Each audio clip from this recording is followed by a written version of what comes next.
With Lucky Land Slots, you can get lucky just about anywhere. Dearly beloved, we are gathered here today to... Has anyone seen the bride and groom?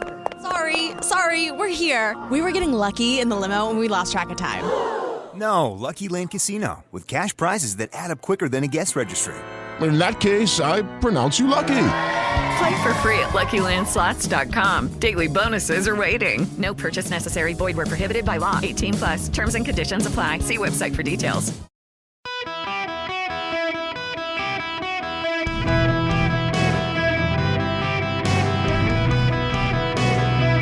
Welcome to the Eric Erickson Show podcast, Hour 1. Hello, America. It is Eric Erickson here. So glad to be with you today. I hope the weather's great where you are. The phone number, if you want to be on the program, 877-973-7425. Oh, my goodness gracious. We have so much to get into today. Over the weekend, things happened, and, well, I want to spend some time on this later, but can you bear with me for a moment, because there's a point I need to make. But to make that point, I need you to know I'm not talking out of my rear end here. I was a lawyer for 6 years, and one of my specialties was election law. And through that, I fell into campaigns. I'd already been active in politics, college Republicans, working on campaigns. Went to campaign management school while I was a lawyer. Learned how to run campaigns, began running campaigns. And in congressional races out in the heartland, your campaign strategist kind of becomes the jack of all trades. So I was having to write scripts for TV and radio, having to find people to cut them, having to do the booking for them, having to design the mail pieces, having to get the mail pieces out, having to do the walk lists, having to get people to walk. I know campaigns. I have been running campaigns for a long time. I stopped when I got into TV and radio, except for one campaign of a friend of mine. But I stopped because I knew it would become a conflict of interest, and people would be trying to get attention, and they would want to hire me, and I would be having to tell people that I worked with, no, I'm sorry, you can't come on radio, and I can't talk about you on TV. It would be a conflict of interest, and I gave it up. It would have put me in a bad position. It would have put my employers in a bad position, but I stay up on it. At some point, I want to do a video series on how to run for local office, because not only do I know how to do it, I actually had a very good win-loss record. I won way more races than I lost. I know how to read the polls. I know how to read the water and read the tea leaves and get a sense of stuff. And I have to tell you all of that because of something else I've told you, and that is that the biggest danger to the Democrats today is to be in the bubble they are in with the media, where there is this self-fulfilling feedback loop among Democrats in the media where they affirm each other and everything they believe, and so there's no real challenge to it. We've got to have two good political parties in this country to challenge each other, because the challenge and the give and take and the pushback actually make each side better.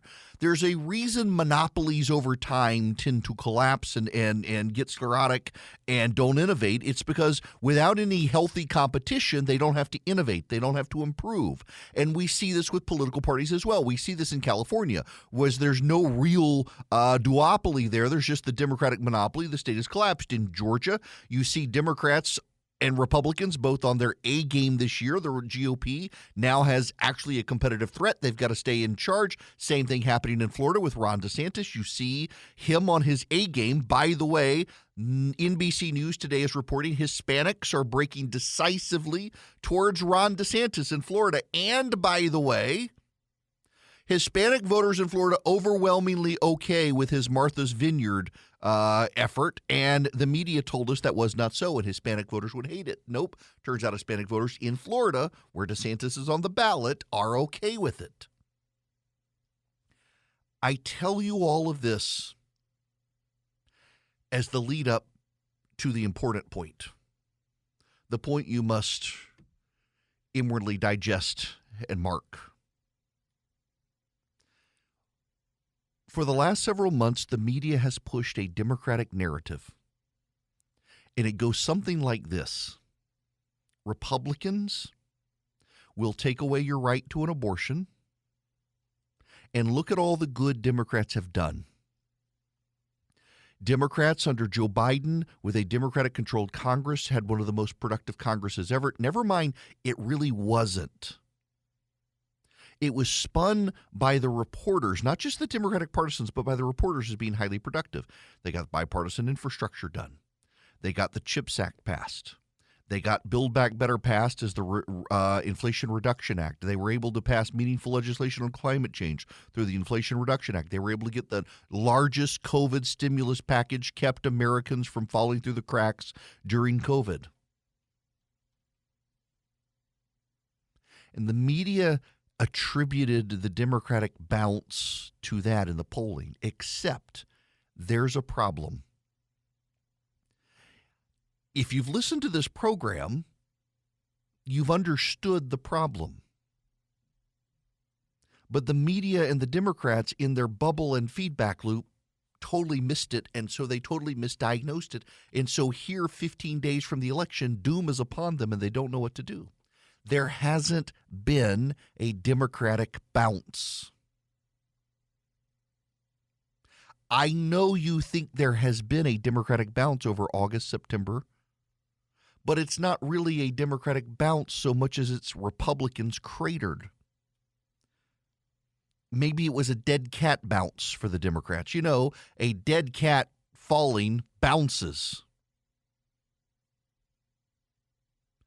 It looks like the Democratic bounce was a dead cat bounce. It was a bounce exaggerated into looking like it was a bounce because Republicans cratered, and Republicans cratered on two fronts. One, abortion. Right after Roe v. Wade was ended by the Supreme Court in Dobbs versus Jackson's Women's Health, the vocal Republicans who rushed forward, the vocal conservatives who rushed forward said, well, now we need to pass laws not just banning it, but arresting women and throwing them in jail for having abortions. And the media gave that disproportionate coverage. And other Republicans were caught flat-footed. They weren't sure how to talk about it. Whether you like Lindsey Graham or not, he did something useful. Lindsey Graham trotted out a federal piece of legislation, maligned, by the way, by a lot of conservatives. But he trotted out a 15-week abortion ban. And many conservatives said, wait a second, we fought all this time for it to be a state issue, and now we're going to nationalize it. This is insane. And Democrats said, see, they want to ban abortion after 15 weeks. But what that did is it forced Democrats into revealing their extremist position. So Lindsey Graham puts forward a piece of legislation that says we draw the line at 15 weeks, which forced the media to ask the Democrats, when do you draw the line? Raphael Warnock on a debate stage said, well, woman and the doctor, too many people in the room, and Herschel Walker responded, Pastor, there's a baby in the room too. Stacey Abrams, abortion until birth because it's an economic issue, which begs the question of why stop at birth? I mean, a baby 3 weeks out of the womb is more expensive than a baby 3 minutes from coming into the world. Why stop abortion at birth if it's an economic issue? Democrats around the country began to become defensive about their abortion on demand until birth exception, and it didn't play well with voters because Democrats and the media in their bubble have long misinterpreted abortion data. Most Americans do not want a ban on abortion, but most Americans favor bans on abortion after 15 weeks. Most Americans are fine with abortion until 15 weeks and thereafter, and then they rapidly consolidate into a position against abortion. And the Democrats and the media in their bubble forgot all of that. And so they began to alienate swing voters on the issue of abortion. The other reason for the Democratic bounce was Trump, the Mar-a-Lago raid. It put Trump front and center again. Voters really don't like Donald Trump. They don't. I'm sorry. Voters just don't like Donald Trump. You may like Donald Trump, but your anecdote is not the data. The data shows disproportionately voters don't like Trump. Now, they like him in comparison to Biden right now, but they don't like him. And the moment the Mar-a-Lago raid came out, it fixated voters on Donald Trump and reminded them, well, I don't really like that SOB. And All these people defending him, the voters got alienated from them. Well, then inflation hit. Multiple Republicans, multiple pollsters, and even one Democrat tell me that the moment the inflation report came out a week and a half ago was the moment the door broke open for the GOP. The Democrats were caught so flat-footed by 8.3% inflation, it reminded voters of all the other problems, and the Republicans began to close the campaign on crime. Now, why crime? Why crime instead of inflation? Because crime is a cultural issue that drags voters in the direction of the GOP. See, all the voters who are going to vote on the economy, you didn't have to push them too hard to go to the GOP. But there was a remnant of independent swing voters, mostly women, who don't consider themselves culture warriors, even though they are, who tend to be pro-choice, who don't like Republicans. And crime is the closeout issue. It's the one in the focus groups behind the scenes Republicans knew could persuade those independent female voters. See, in the focus groups the media does with the Democrats, these issues don't come up because they're in the bubble together. Crime's not an issue they talk about. Crime appears to be down, according to them. Republicans in their focus groups realized crime was a closing issue to persuade independent swing voters, and it's worked. But now there's this, Stan Greenberg. He's one of the most respected Democratic pollsters. Democrats have been urging that their closeout message be to highlight all the good they've done in their very productive session of Congress that I've talked to you about the stimulus plan, about the Inflation Reduction Act, about the bipartisan infrastructure bill, about climate change, about all those things. Well, it turns out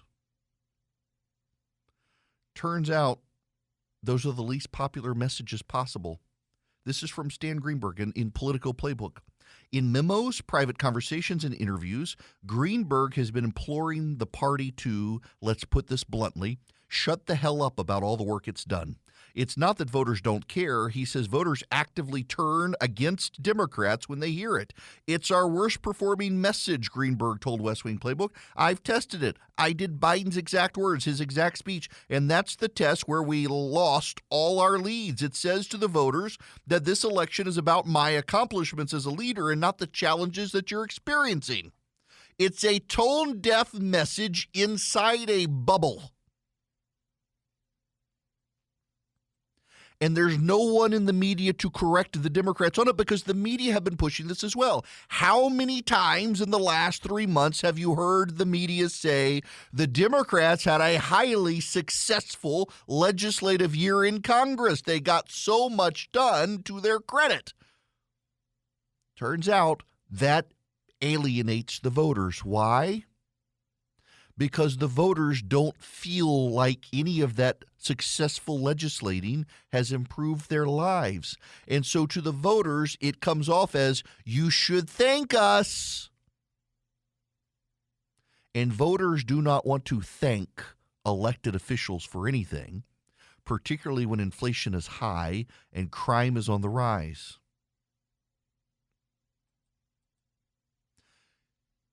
I could not have scripted this campaign season better for the Republicans. In politics, there's a thing called peaking too soon. Democrats say they peaked too soon. It's not that they peaked, it's that the Republicans collapsed but then rebounded. But there's a closeout message. Republicans held their fire until after Labor Day because that's when the voters pay attention. And the Democrats know this, but they forgot it because in the summer they became so fixated on abortion. They became so fixated on how bad the Republicans are, how bad Donald Trump is, how bad January 6th was.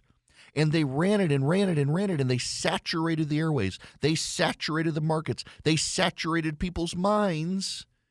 And the Republicans waited and waited until after Labor Day. It's like don't fire till you see the whites of their eyes in politics. They waited until Labor Day, and they began to flood the zone on the economy and on crime.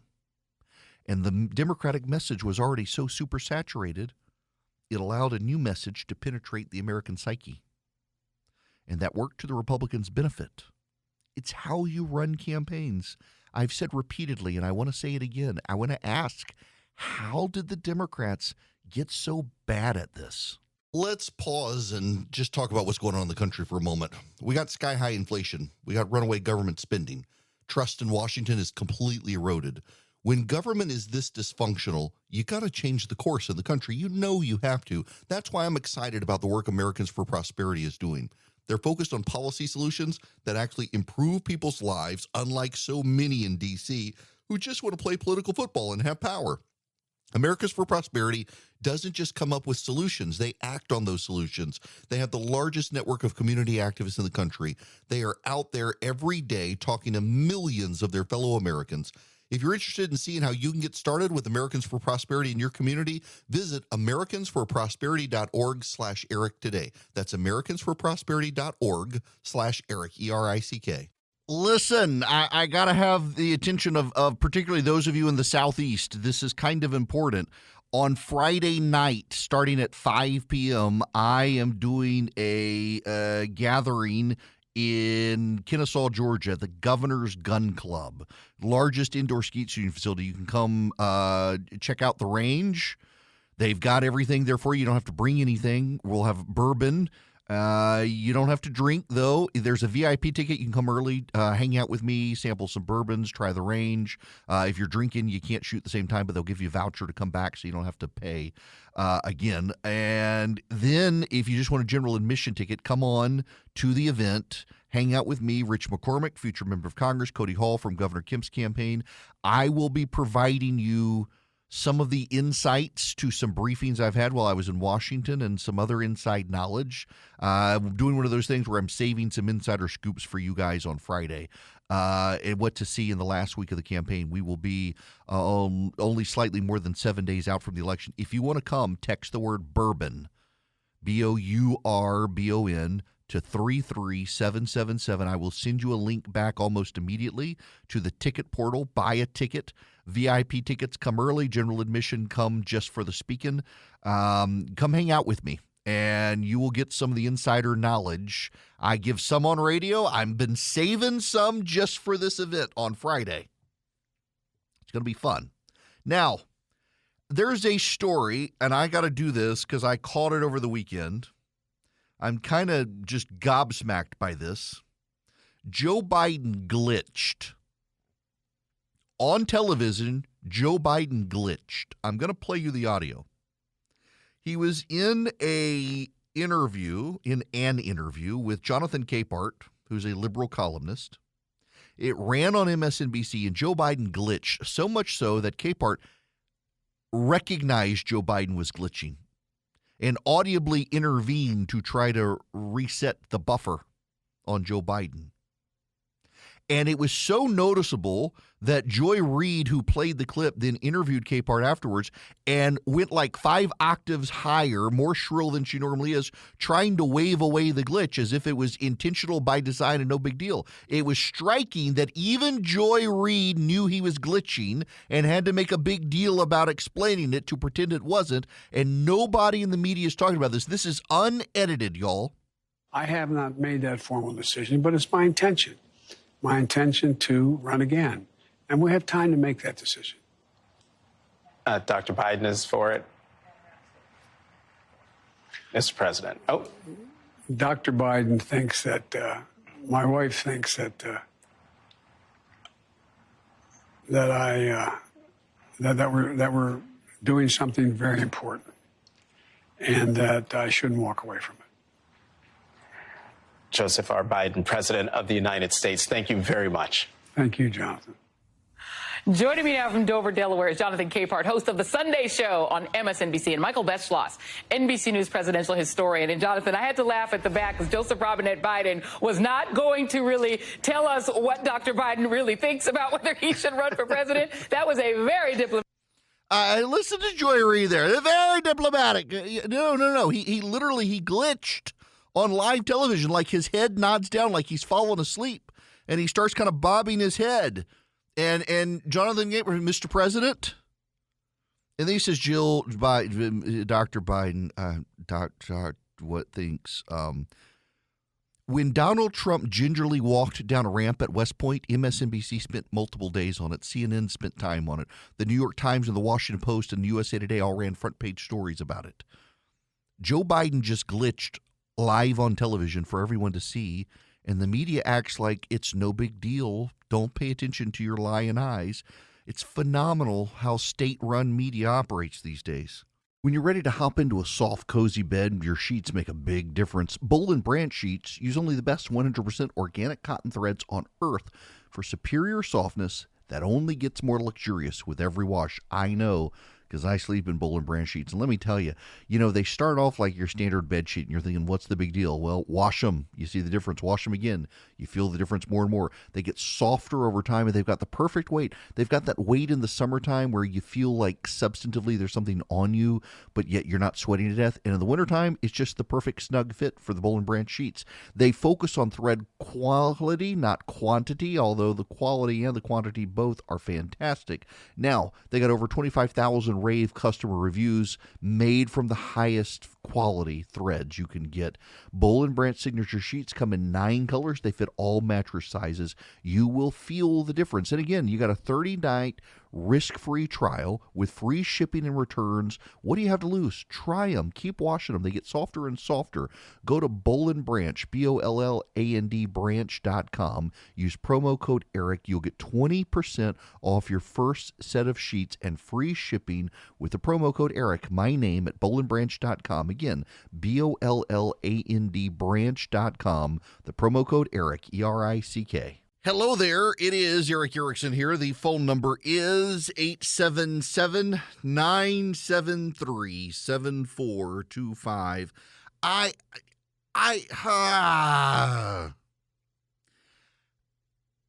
find the collapse of Stacey Abrams down in Georgia to be remarkable. And I want to talk about that at some point. But before I get to any of that, what I also find remarkable is what's shaping up in Arizona. It is a remarkable turnaround. Republicans and Democrats alike wrote off Blake Masters in his campaign out there. He had that stunning debate. We talked up his debate performance against Mark Kelly out there. He had some great lines.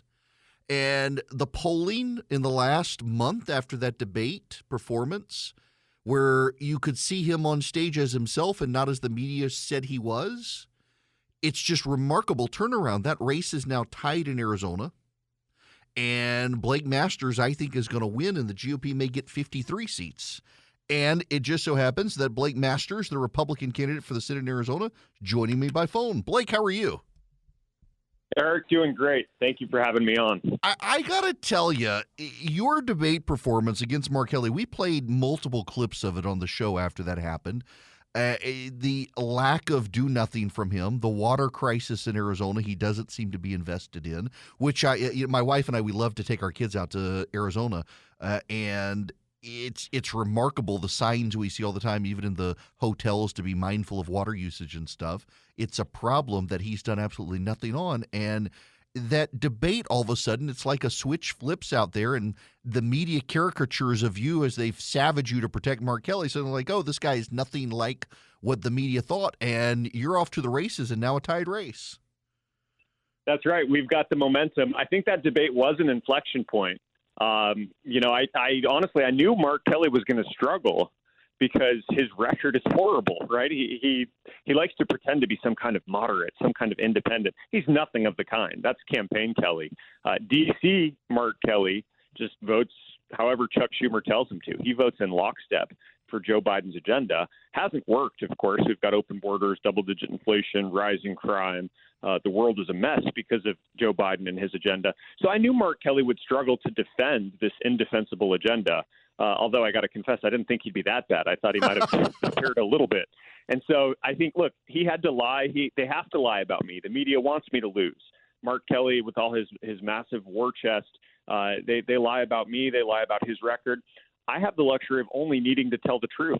And so that's what I just try to do on the debate stage and let the chips fall where they may. I think Arizona saw a pretty clear contrast between me and Senator Kelly that night. What's so striking to me really is that I know the media does this. I've been at Fox, I've been at CNN, and it's just during wave years for Republicans, until about 3-4 weeks out, they try to do all the covering for Democrats, and then suddenly they can't deny reality anymore, and they start actually telling what's going on the ground. And what's going on the ground is it looks like in Arizona, voters actually are concerned about an open border and fentanyl and illegal immigration and crime and the economy. CBS News, I played a clip last week of CBS News interviewing independent voters in Phoenix who said, well, I can't vote for Mark Kelly. These two dudes drinking coffee said, can't vote for him. Our economy sucks, and we got all these people coming across the border you people in the media don't cover. That's right. And Mark Kelly really did cause these problems. I mean, I know the politicians aren't always responsible for everything that happens in the economy, but to a first approximation, no, this inflation happened because of Mark Kelly. He was the 50th vote, the tie-breaking vote in a deadlocked Senate, and he chose to vote for all of Biden's demented spending, right? The trillions and trillions in spending. They printed money, they spent it, they mostly wasted it, and that caused this massive inflation. Mark Kelly could have stood up and said no to Joe Biden's America Last energy policies, the policies that surrendered our hard-won energy independence. They made gas expensive. They took gas from $2 to $6. Now they want a prize because it's back around $5 here in the greater Phoenix metro, mostly because Joe Biden, of course, is selling out oil from our strategic reserve.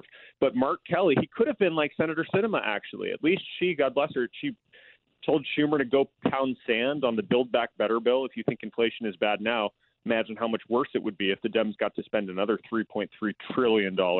Mark Kelly was ready to sign that bill.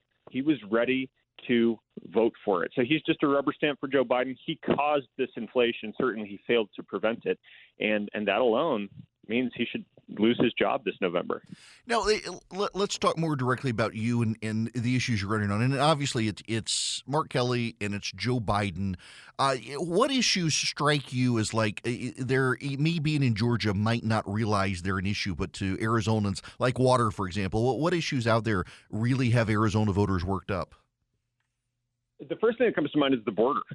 And I know this is a national issue. Unfortunately, Joe Biden and his lieutenants in Congress who have enabled this horrible agenda, they've turned every county, not just in Arizona, but every county in America into a border county, right? Because the illegals, when they come in, they don't just stay here on the border. The fentanyl, when it comes in, it comes to every single community in this country. But of course, we in Arizona bear the brunt of this border crisis. 300,000 people cross our southern border every single month, not every year, every month, 300,000. Wow. It's been Joe Biden and Mark Kelly, right? By getting rid of the Trump era policies like Remain in Mexico that had actually secured our border and things were under control. No, they laid out the welcome mat, and they've welcomed more than 4.5 million illegal aliens in the last 21 months. They've basically worked hand in hand with the Mexican drug cartels to traffic 4.5 million human beings into our country illegally. And there's sort of all these problems attendant to that, of course. It overwhelms the public schools. It overwhelms the hospitals. It makes taxpayers have to bear the burden. The crime goes up. Homicide in Phoenix is up 50% since 2019. In my hometown of Tucson, homicide's up 87% since 2019. Almost double the number of people are getting murdered, right? And the fentanyl, my gosh, we literally don't have time to chronicle all the problems that this border crisis has caused. But what's clear is that Joe Biden and Mark Kelly have caused the border crisis. Was it perfect 2 years ago? No, nothing's ever perfect in this world, but it was pretty darn good. It was under control. I got to jump in here. I got to ask you a question, because whenever we see news footage, whether it's Fox or the occasional coverage from another reporter at another network, it's Hidalgo, it's El Paso, it's McAllen, it's Laredo, all in Texas. Does it kind of frustrate people in Arizona that no one's in Arizona showing the border crisis in Arizona? 300,000 crossings a month. I mean, that's amazing to me, and nobody covers the border problem in Arizona. It's all, let's go to Texas and have some burritos and cover it in El Paso. Well, it's bad in Texas too, so I don't want to compete for where it's worse. We hear about that one. Is for the 300,000 a month is for the whole southern border, including Texas. But it's Arizona and Texas. It's actually not so much California, even though they share a border with Mexico, because they have a wall there. Isn't that interesting? We don't talk about that enough. But yeah, Yuma, Arizona, right? I mean, Martha's Vineyard freaked out because they got 50 illegals one time. Yuma, Arizona doesn't get 50 one time. They get 50 every single hour. Gosh. And this is just, it's a humanitarian crisis. There's a drug crisis. There's a crime crisis. Plus, call me old-fashioned, but the correct amount of illegal immigration is zero. Like, we're not supposed to have any of it. Mm-hmm. You're supposed to be apprehended, and hey, nothing personal, but you're deported back to your home country when you try to break into ours. But Biden and Mark Kelly, they've disempowered our brave men and women of law enforcement, Border Patrol, ICE, and how demoralizing is that? It's just a really, really dangerous situation, and people here in Arizona are absolutely fed up with it. Now, if you're just tuning in, I'm talking to Blake Masters, Republican candidate for the Senate in Arizona. Blake, I actually want to talk about the water issue with you because, one, I thought it was notable you brought it up in the debate. It doesn't get a lot of coverage, but with the drought out west, even though there have been some torrential rains lately out there, this is an issue that the rest of us in the country never really have to pay attention to. I mean, can you just talk about the border crisis and what possible solutions there are for it? Sure. Well, basically, we live in a desert. We live in a drought, right? The Colorado River is sort of at its lowest in recent history, and we're growing. Arizona is growing like crazy. And so those things do not add up to a happy future, right? The state is on track to run out of water a lot sooner than we'd like. So Mark Kelly says, this isn't an existential crisis. No, it absolutely is. We need to solve it, but if we don't, we're done as a state. So what has he done? He's done absolutely nothing. In fact, recently, the federal government cut Arizona's water allocation. Some cuts were triggered because we're in a huge drought. And California had to pay no cuts at all. They had to pay no price for this drought. Well, Arizona got its cut tremendously. And so what did Mark Kelly do? Nothing. Right? He just does nothing. Now, I have a lot of ideas on this. One is politics. We need to renegotiate the centuries-old agreements that govern how Arizona shares water with California. But why aren't we talking about technological solutions, right? We need to innovate our way out of this. Look at a map. Why is California putting its straw into the Colorado River? Why are we fighting about that water? California is on the Pacific Ocean. Right. And we know how to desalinate water with just half of the $700 billion that the Democrats just wasted in the Inflation Reduction Act. We could be breaking ground on new desalination plants in the Pacific Ocean and the Sea of Cortez. Right. Pipe that water in, power the whole operation with nuclear reactors. We know how to do this, but we don't have a senator in Arizona that's willing to fight for it. And so that's why in the debate I said, I'm tired of Mark Kelly acting like the third senator from California. Let's get us a second senator from Arizona. Wouldn't that be nice? Amen to that. Now, listen, before I let you go, I ask this of every candidate, particularly candidates who this is your first time running for office. How do you balance your campaign trail with also, I know you've got a family. How do you make that balance work? I'm not sure I have, and my wife, God bless her, it's always harder on the candidate's spouse. But, I got 3 young boys. They're 8, 6, and 2. We homeschool the boys. And so we try to get them out on the campaign trail with me as much as possible, right? Running for office is not easy. I chose to do it. I'm not going to complain about it. In fact, I think it's really fun. And it's especially fun when we can get those boys in the giant campaign van and go and teach them, here's what a campaign rally is, right? Here's what the Senate does, right? My kids didn't know what the Senate was. I mean, they were 5 years old when I started running. And so it's just this giant civics project. It's a family project. But do I owe my wife a nice vacation after we win this thing? Yes, I do. Yeah, you're definitely going to. I feel like that every campaign year when my wife says, is it ever going to slow down? Like, maybe, but it never does. And I'm not even running for office. Listen, a real pleasure getting you on. I've just been struck with the collapse of Mark Kelly's polling and your rise in Arizona. I know we got a lot of listeners out there and just happy to have you on here and talk about these. So thank you so much and God bless you. Thank you so much. 2 weeks to victory. Let's go do it. Amen. Blake Masters, U.S. Senate candidate, Republican out in Arizona, who went from being double digits behind Mark Kelly to now tied race in Arizona. Everyone counted him out. And now Republicans are pouring money back in Arizona to help him. One of the groups that's out there doing door knocking, trying to help just find independent voters and educate them about the issues. They're not even explicitly for the GOP. They're a grassroots organization that wants to educate voters on the issues of free markets and free people. It's AFP. They've been doing door knocking, trying to find compelling messages to get conservative voters to go vote out there. And I'm glad to partner with them as kind of a brain trust, so to speak, because they do great policy papers at the local level for people to get involved in politics. So, for example, you want to go to the school board because you're opposed to all the woke agenda. AFP teaches you how to be a good activist, to be able to go to your school board, to be able to go to your state legislature, to sound intelligent, to know what you're talking about, to be able to articulate and get your views across. They help you become a good grassroots warrior. Great organization. Around the country, there are local chapters. There's probably one near you. Go find it at americansforprosperity.org/Eric. americansforprosperity.org/ERICK. You can find one local chapter wherever you are, or volunteer to start your local chapter if they don't have one where you are. State by state, they're building out. They're starting a group in Alabama now, I know. They're just a fine organization with great people who support free markets and free people.